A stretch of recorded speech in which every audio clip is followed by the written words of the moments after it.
kui sul on mingi sundmõte, siis see on esimene mõte, kui sa ärkad ülesse ja viimane mõte, enne kui sa magama jääd. OKH, obsessiiv-kompulsiivhäire. Ma olin lapsena nagu mõnikord nagu öid nagu magamata, vaata, siis ma olin nii mures. Sa hakkad igal pool nägema mingeid seoseid, numbreid, see on nagu skisofreeniline lausa. Ja sul ei ole kellegagi nagu rääkida sellest, tunnedki, et sa oled nagu hulluks minemas. No siis, kui ma olin äkki 12-aastane, siis mäletan, mulle meeldis üks klassiõde, proovisin teda välja kutsuda, aga just ma ei meeldinud talle või igatahes läks hoopis mu mingi sõbraga. Ja siis mul tekkis sealt kuidagi selline uus kinnisidee, et ma olen hästi kole, et ma ei vääri nagu, et keegi saakski mind kunagi nagu armastada. Jälle see esimene mõte hommikul, viimane mõte õhtul on ju. Ja tundsin nagu koolis oli ka nagu täiesti nagu halvav tunne. Tunnis keskenduda, et ma tundsin, kõik lihtsalt vaatavad, kui kole ma olen ja alati, kui ma nagu nägin ennast kuskil peegeldusest, siis võiks mu terve päeva ära rikkuda.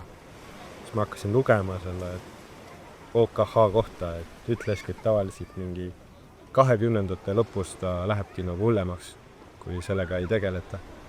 Ja ma mäletan, kuidas ma tundsingi, et ma olen nagu täiesti hulluks läinud, et ma ei ole mitte milleski kindel.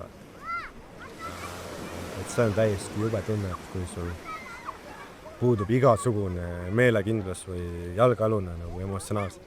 Paljudel on selliseid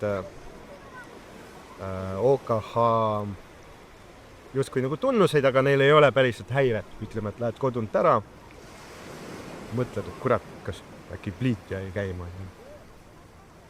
Siis sa mõtled, et aga äkki mu see mälestus, kus ma panin pliidi kinni, on mingi üleeilsest hoopis.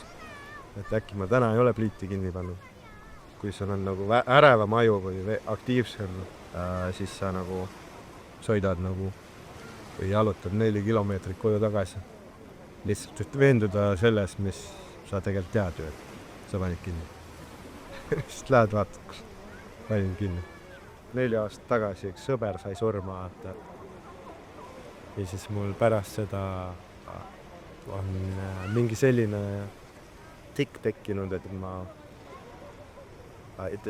iga kord, kui mul tekib mingi mõte sellest, keegi mu lähedastest saab nagu surma, siis ma pean nagu 3 korda üle õla sülitama, mis on nagu ülijabur ja ma ei ole umbusklik inimene ega midagi. Aga ma pean nagu tegema, ma teen seda, ma arvan, mingi juba 40 korda päevas, sest et see rahustab nii. Aga ma tean, et siin täiesti sõge jutt võib olla.